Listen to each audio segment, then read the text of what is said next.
શિવ મહાપુરાણ એમ કહે છે કે આપણને એ જ ખબર નથી કે આપણે કોણ છીએ, અને શિવ મહાપુરાણ એનો પરિચય કરાવે છે. શિવ મહાપુરાણની યાત્રા એ સાર્વભૌમ છે. મતલબ શિવપુરાણ કોઈ સંપ્રદાય નથી, શિવ મહાપુરાણ કોઈ ઇતિહાસ નથી.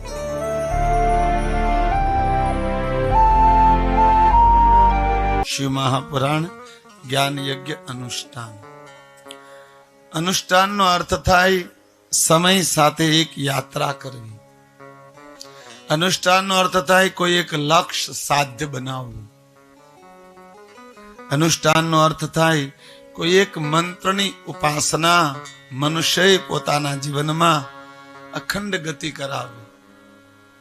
ટૂંકમાં કોઈ પણ એક વસ્તુને પાકી કરવી એટલે અનુષ્ઠાન કહેવામાં આવે. શિવ મહાપુરાણ જ્ઞાન યજ્ઞ અનુષ્ઠાન. તો અહીંયા એવી કઈ વસ્તુને આપણે સાધવાની છે, કઈ વસ્તુને આપણે પરિપક્વ બનાવવાની છે, કઈ ચીજને આપણે જીવનમાં સ્થાયી બનાવવાની છે.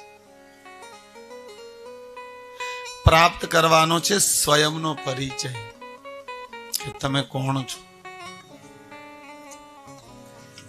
શિવ મહાપુરાણ એમ કહે છે કે આપણને એ જ ખબર નથી કે આપણે કોણ છીએ, અને શિવ મહાપુરાણ એનો પરિચય કરાવે છે. શિવ મહાપુરાણની યાત્રા એ સાર્વભૌમ છે. મતલબ શિવપુરાણ કોઈ સંપ્રદાય નથી, શિવ મહાપુરાણ કોઈ ઇતિહાસ નથી, શિવ મહાપુરાણ કોઈ ઘટના નથી, શિવ મહાપુરાણ કોઈ નવલકથા નથી. શિવ મહાપુરાણ બ્રહ્માંડનું તખ્ત સત્ય છે, જેના દ્વારા આ જગત સર્જિત છે, જેના દ્વારા જગત ગતિમાન રહે છે.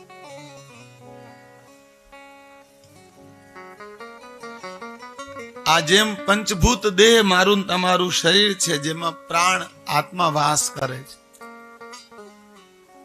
એમ પૂરી પ્રકૃતિમાં ભગવાન શિવ એ બીજ છે, બ્રહ્મ છે, તત્વ છે, જેનાથી આખું બ્રહ્માંડ ગતિમાન રહે છે, આધારિત રહે છે.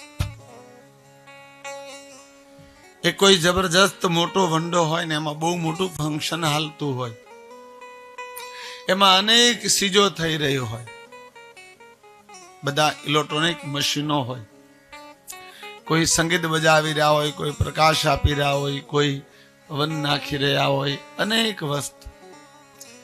એક લાઇટનો શેડો કાપો એટલે આખો એ ફંક્શન બ્લોક થઈ જાય.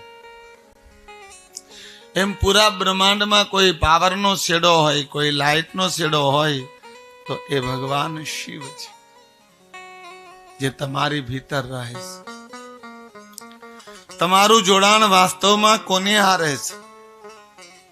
સંસાર હારે કે શિવ હારે? શિવ મહાપુરાણ જ્ઞાન અનુષ્ઠાન વાસ્તવમાં સ્વયંનો પરિચય છે. આપણે કોણ છીએ?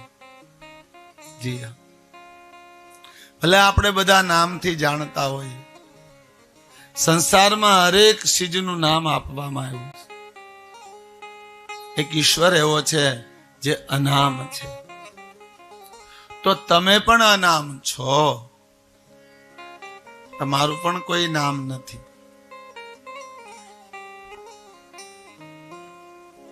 તમારા દેહનું નામ હોઈ શકે, તમારી જાતિનું નામ હોઈ શકે, તમારા વર્ણનું નામ હોઈ શકે, વ્યક્તિનું હોઈ શકે, અને આત્માનું કોઈ નામ ન હોય.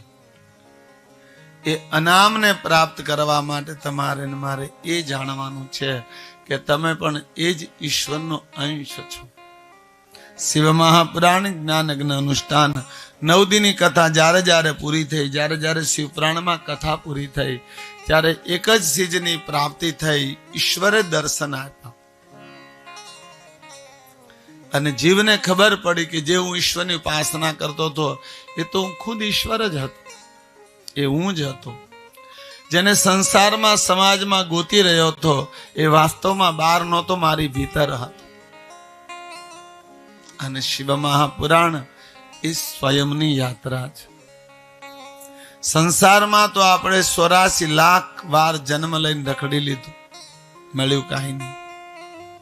આ શરીર ધારણ કર્યા પછી બહુ બધું કર્યું પણ મળ્યું કાંઈ નહીં.